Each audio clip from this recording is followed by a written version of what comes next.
যারা বলে শুধু কোরআন মানে, এই জাতীয় মানুষগুলার একটা ভিতরগত কথা আছে।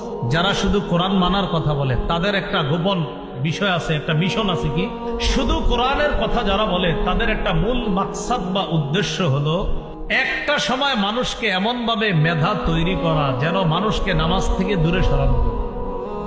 আপনারা কিভাবে এটা আমার বলতে পারেন যে হুজুর কিভাবে এটা? পুরা কোরআনের কোথাও আপনি পাবেন না আমরা যে নামাজে রুকু করি যেইভাবে এইভাবে রুকু করতে হবে, কোরআনের কোথাও নেই।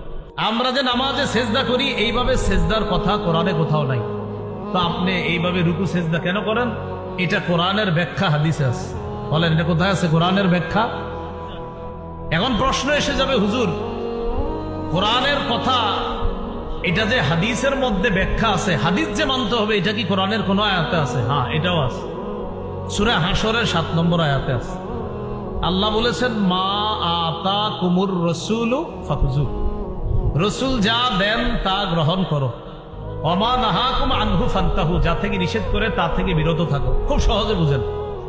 শুধু কোরআন মানে যারা, এই জাতীয় লোক যদি এসে আপনারে বুঝায় শুধু কোরআন মানো হাদিস মানবা না, তখন আপনারে বুঝাইবে কোরআন কি যথেষ্ট না, আপনারা বলবেন, আপনি চিন্তায় পড়ে যাবেন যে কোরআন কি আসলে হ্যাঁ কোরআন তো আসলেই যথেষ্ট।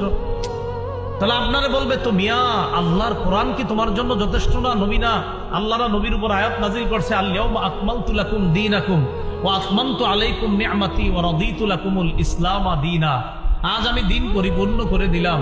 তো আল্লাহ না এই আয়াত নাযিল করছে, এই আয়াত নাযিল করার পরেও তোমরা কেন বুঝো না যে কোরআনই শুধু যথেষ্ট, আবার হাদিস কেন মানবা? এখন আপনারাও কিন্তু বিপদে পড়বেন। ঠিকই তো, আপনারা জবাব দিবেন সুন্দরভাবে। এইভাবে বলেন, আমরা কোরআনের কথা অনুযায়ী, সবাই বলেন, বলেন কোরআন অনুযায়ী হাদিস মানি।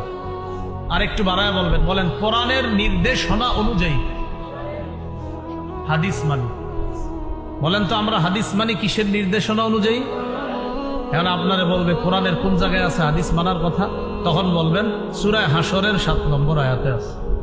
আল্লাহ বলেছেন, রসুল যা দেন তা গ্রহণ করো, যা থেকে নিষেধ করে তা থেকে বিরত থাকো। আমাদের নবী আমাদেরকে কোরআনও দিয়ে গেছে, সুন্নাও দিয়ে গেছে। কোরআন মানতে হবে, এটা আল্লাহ কোরআনে বলে দিয়েছে। সুন্নাহ মানতে হবে, এটাও আল্লাহ কোরআনে বলে দিয়েছে।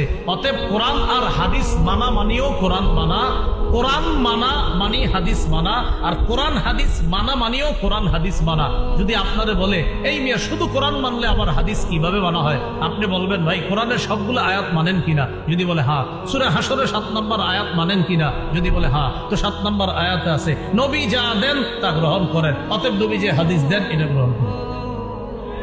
তো এই জন্য আপনারা এই বিষয়গুলা মাথায় রাখলে আশা করি সহজ হয়ে যাবে ইনশাআল্লাহ। আল্লাহ আমাদের সকলকে এই কথাগুলা মনে রাখার তৌফিক দান করেন। তাহলে বলেন তো মাযহাব অর্থ কি?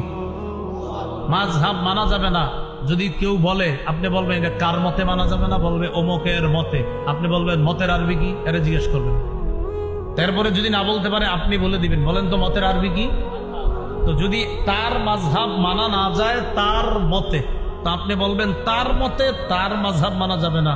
তো তুমি জানো মতের আরবি কি? তো বলবে মতের আরবি কি? তো আপনি বলবেন মাযহাব। তো তার মাযহাবও তো মানা যাবে না, অতএব তার কথাও মানি না। এইগুলা মনে রাখলে সহজ হয়ে যায়। তো এইগুলা আসলে ঝগড়ার বিষয় না, কিছু সূক্ষ্ম সূক্ষ্ম বিষয় মনে রাখবেন, তাহলে বিষয়গুলা সমাধান হয়ে যাবে ইনশাআল্লাহ।